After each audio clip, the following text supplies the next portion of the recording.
Hey guys, here's a quick update on our Austin built Model Y standard range all-wheel drive with the 4680 structural battery pack. It's got the 20-inch induction wheels, square setup, so back size is the same as the front size, so you can easily rotate it around. I did get some questions online. This is going to be a roughly 300-mile update. So we just got it. I actually picked it up just last Friday, but we did a decent trip this weekend, so we can talk about a little bit about it. So this is some of the items that we can talk about in terms of the questions that came up online. I'll just kind of go through it. So what's been the range? So let's see. It's charging right now on 110, and that's at 62% at 173 miles.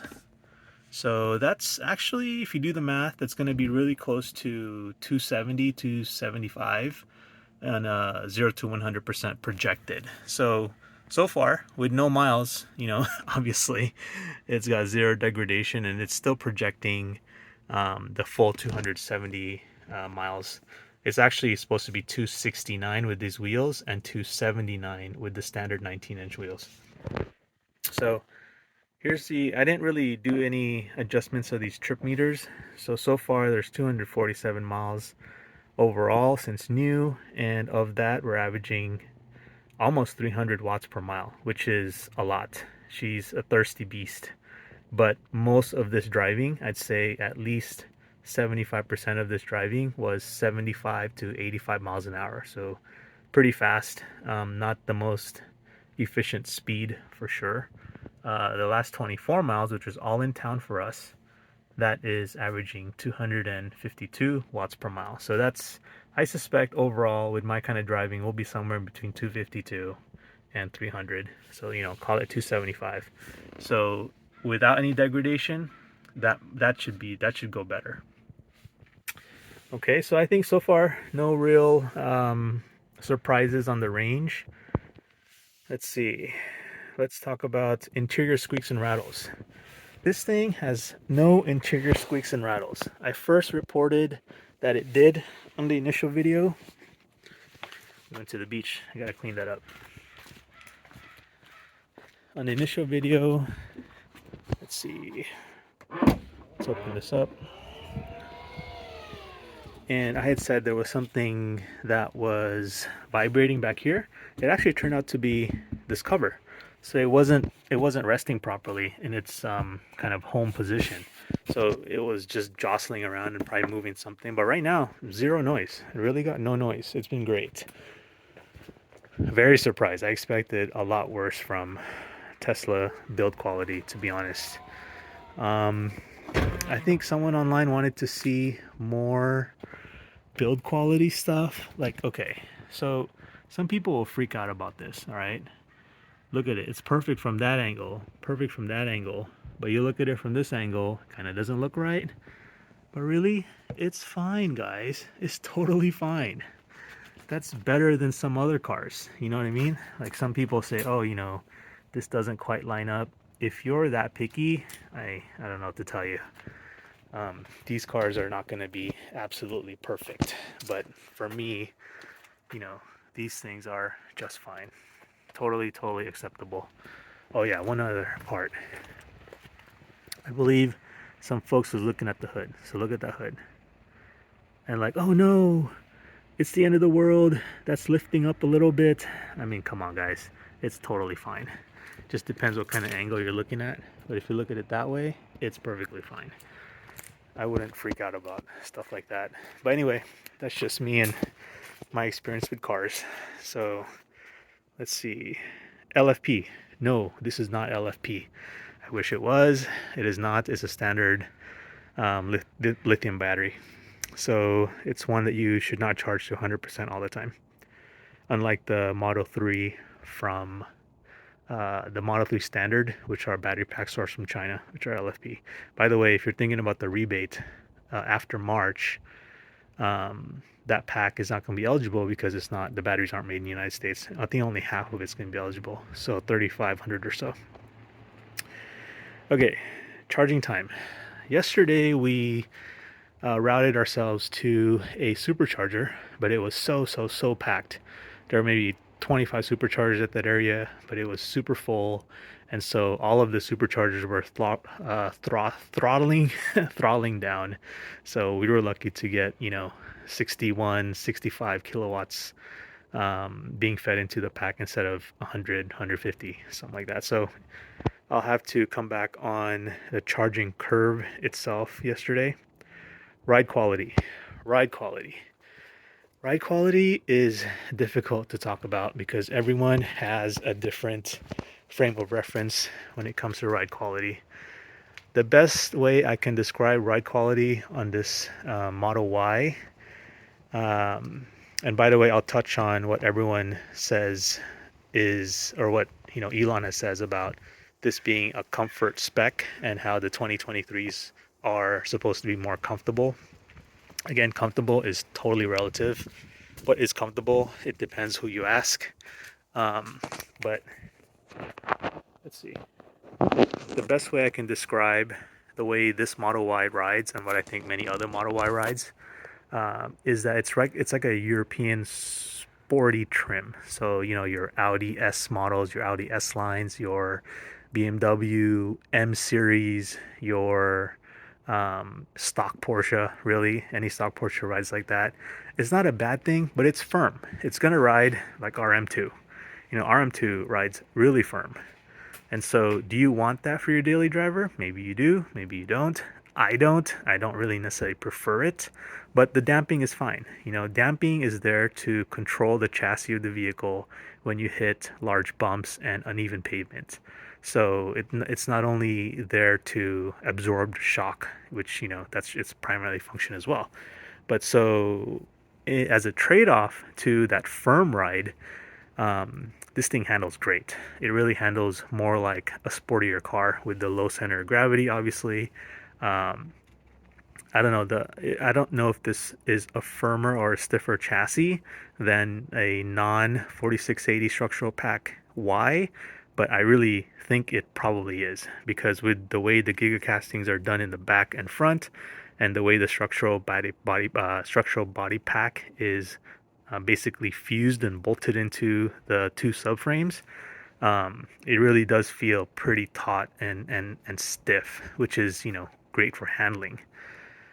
And so it does not ride like your average Honda Accord. Honda Accord will ride better.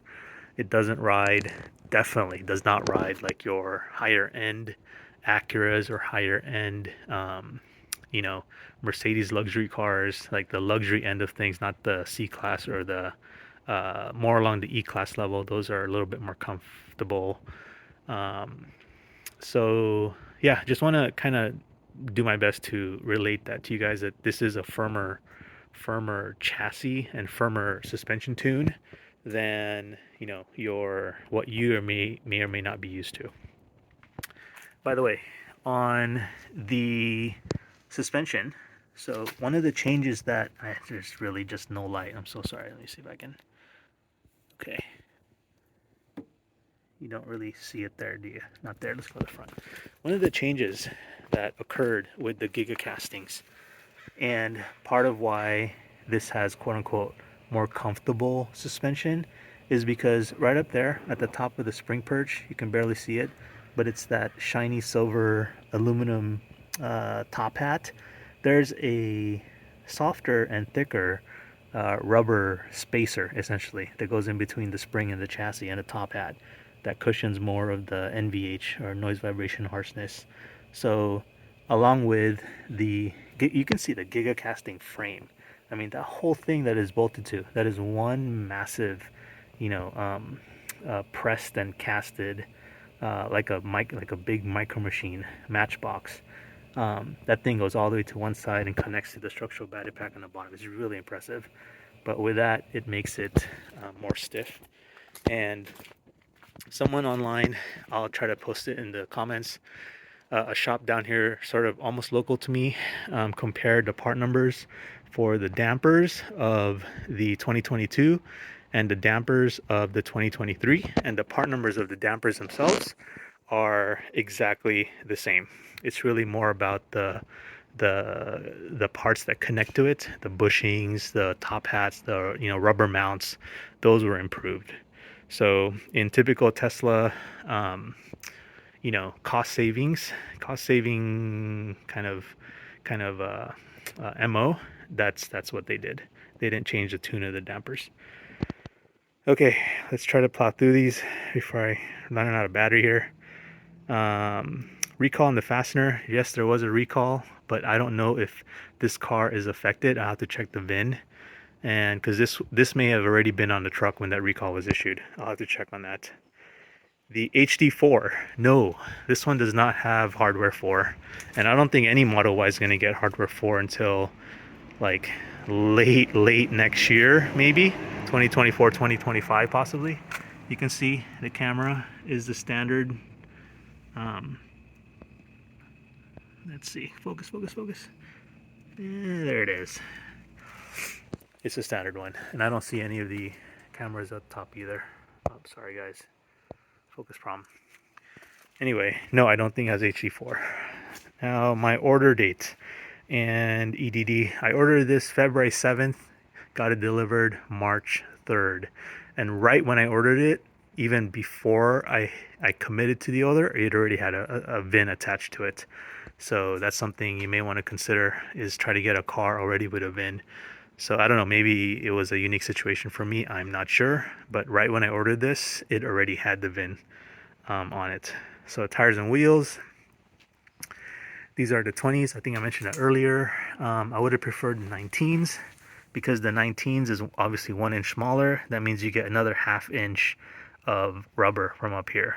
But honestly, this sidewall kind of matches the sporty suspension feel, so it's okay, But it's not like a comfortable Cadillac. It's nowhere near how the suspension was tuned on the Rivian. The Rivian was amazing. Really loved that suspension tune in standard mode. Okay, I'll do another video later on why I chose the standard range over the long range or the performance. As you can see, we have performance cars, so my situation was a little bit different. If you aren't lucky enough to drive kind of toys like that, which doing a ton of work on here. Oh my gosh, what a mess. I'm so embarrassed. Anyway, we'll go to that later. You can see more videos of that car on other parts of my YouTube.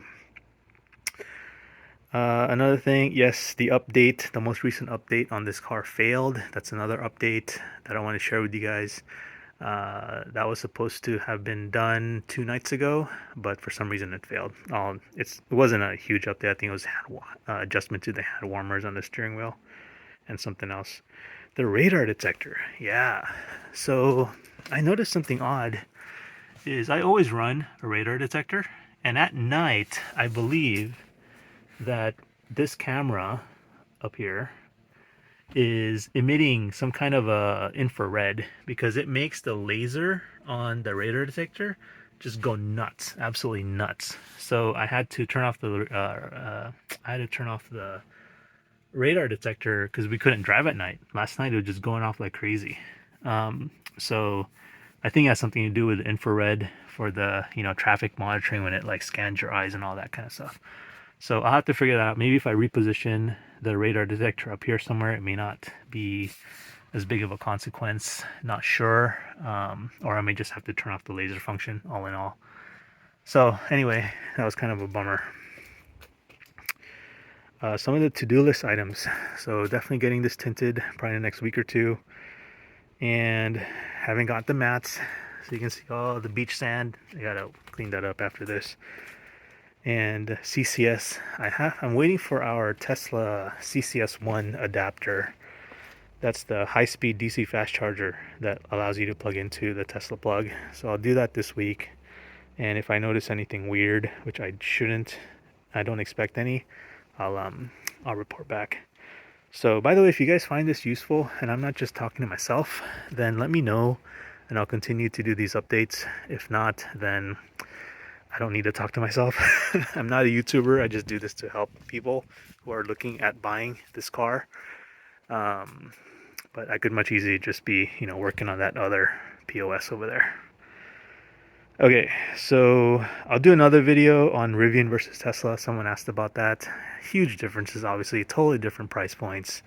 Um, but I can probably infer some of what may happen with the Rivian R12 or whatever the smaller crossover SUV that Rivian's planning to produce, and how it's going to compete with this. Because there are some positives that the Rivian has that, kind of blows the Tesla game out of the water. But overall, the way I explain to people on why Tesla ownership um, has very, very strong positives, or Tesla is kind of like a very reliable appliance. Like you have your refrigerator, you can buy a standard Maytag or whatever the standard refrigerators out there. We have a Sub-Zero units, which just works all the time and works really well all the time, never any issues. It just does what it's supposed to do really well. That's kind of a Tesla in most instances. Like last night, autopilot was pissing me off. But, in most instances, it just works well. There's always a charger available. It kind of just is just reliable for the most part. So I'll even talk about, I'll do this on another video too, but autopilot, we'll discuss autopilot and the differences and why I actually, well, I do think on balance, it's probably marginally the best one out there, but it does have its limitations as well, and it does have its pros and cons. Um, I don't know if I uploaded a video on this channel with what's called Open Pilot from Comma AI, which is what I use on a Honda Clarity that I use as a commuter.